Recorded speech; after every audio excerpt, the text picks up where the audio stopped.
Welcome to Faithfully Growing with Tim Fortescue, a podcast with insights and meditations looking through the internal family systems or IFS lens. I'm your host, Tim Fortescue, a certified coach and trained IFS practitioner, walking alongside of you in your personal and spiritual development. I get passionate about helping you clarify your vision and values as we all increase self-awareness and self-compassion. I encourage you, if you haven't already and would like to, follow me on Insight Timer or join my Facebook group, Faith and IFS, to continue the conversation. You can also find more about me and my coaching practice on my website, faithfullygrowing.com. But I'm grateful to you and to all your parts for your courage in meeting me here today.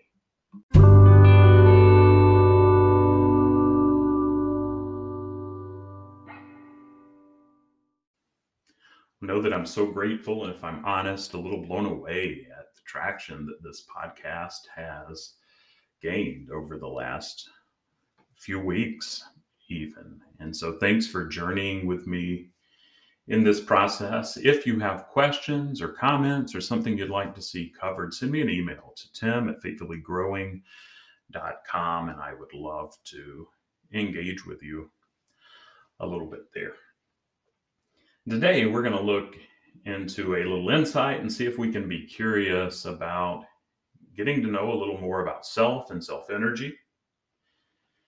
Self is the seat of consciousness by definition, which is characterized by qualities such as the 5 Ps that we call in IFS perspective: presence, patience, playfulness, persistence, or the 8 Cs. And this is what I'm going to talk just a little bit about today, but the 8 Cs of the model are curiosity, creativity, calm, clarity, caring, connectedness, confidence, and compassion.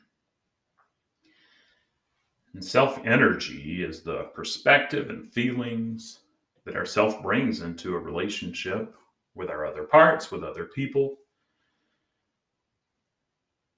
And we're self-led when we have the capacity to hear, understand, and be present with parts, acknowledging and approaching the importance of their roles in the internal system, as well as in relationship with others. And you've heard me already talk a lot about P's and C's. Know that there are other words that begin with other letters that can describe the qualities of self and self-leadership.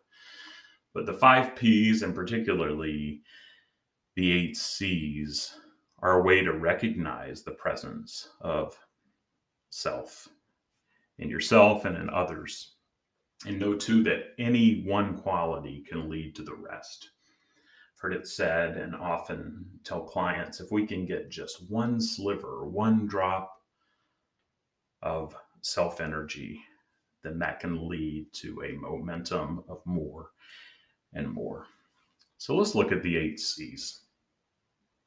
The first one on my list anyway is calmness.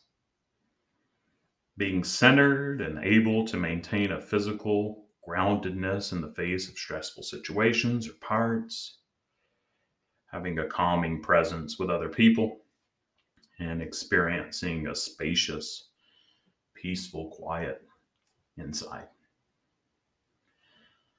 Curiosity, being genuinely open and curious about why other parts or other people are reacting as they do.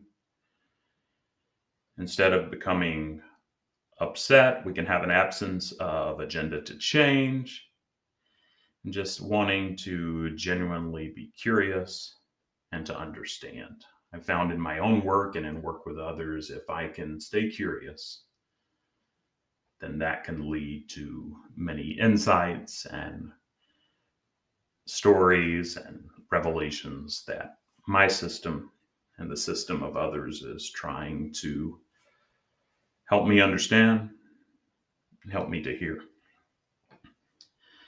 Compassion, seeing beyond others' angry or reactive parts and recognizing the fear or pain behind them. feeling caring for another who's suffering, and a desire to help without being overwhelmed by their pain. Number 4, confidence. Trusting that even if you've made mistakes, there's an abiding knowledge that your truest self holds goodness and worth. Internally, self trusts its competence, even when parts of ourselves or other people may be angry or distrustful. Self confidence involves relating to parts and people in ways that are healing and effective. Courage. Approaching formerly feared parts or situations and respond more consciously. And this may mean standing up to injustice while also speaking for our own extreme parts and apologizing for the negative impact and the hurt that we may have caused to others. That requires courage.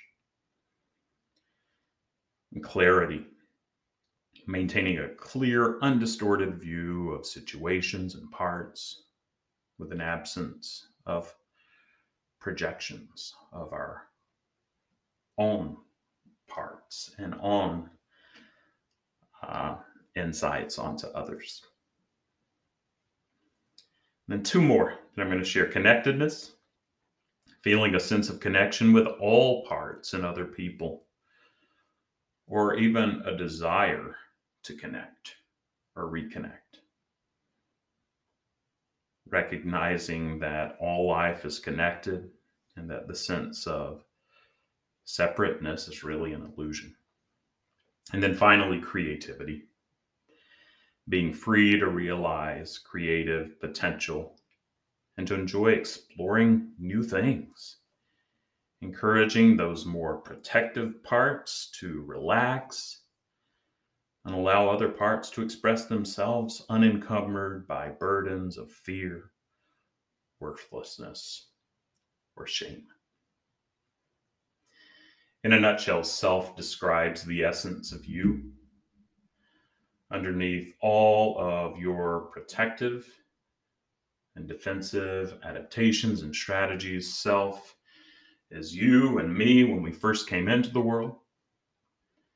The self is the only inner entity that's fully equipped to lead the internal family.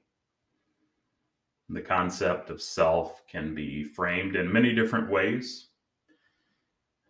Maybe you like the word Buddha, nature. Maybe you like true self, core, or essence. You can have many words for that, but pick the word that resonates with you and your background and your system, and be aware of those triggers that may come up, and see if those trailheads may have something to teach us. From a Christian perspective, I like to think of self as my beloved self, the beloved child of God that I was created to be, me and something bigger than myself in synergy at work. And with that, I'm going to close with a story along those lines. And if this triggers you, just make this word self your own.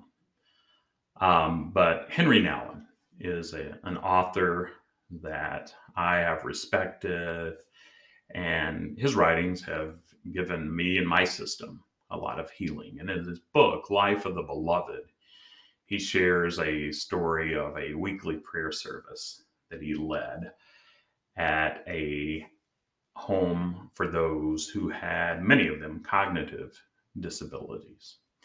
And prior to the weekly prayer service, as he was getting ready, Janet, a young lady who had some cognitive disabilities, came up to him and said, "I want a blessing." And Nouwen, being Catholic, did something like the sign of the cross or mentioned Father, Son, and Holy Spirit. And Janet looked at him and said, "That's not a blessing. I want a real blessing." And so, not really knowing what to do, he said he would give Janet a blessing at the end of the prayer service. And so the service came to an end, And Henry Nouwen mentioned to those in attendance that Janet had asked for a special blessing.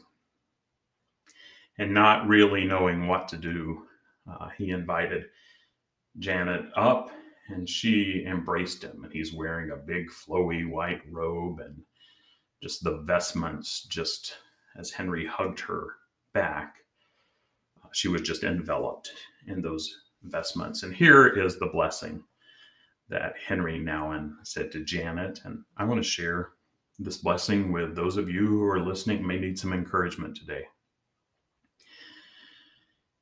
Nouwen said, Janet, I want you to know that you're God's beloved daughter. You're precious in God's eyes. Your beautiful smile, your kindness to the people in your house, and all the good things you do show us that you're such a beautiful human being.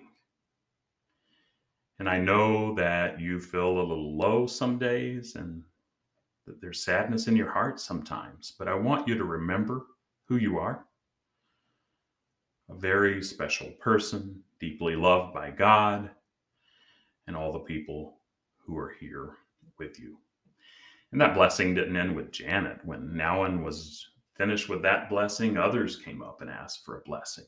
And one of the 20-year-old assistants said, oh, I want a blessing. And one after the other, each person was able to hear who they were at their core, hear of their belovedness, of their self. And I want you to know that you're beloved. You have that core essence.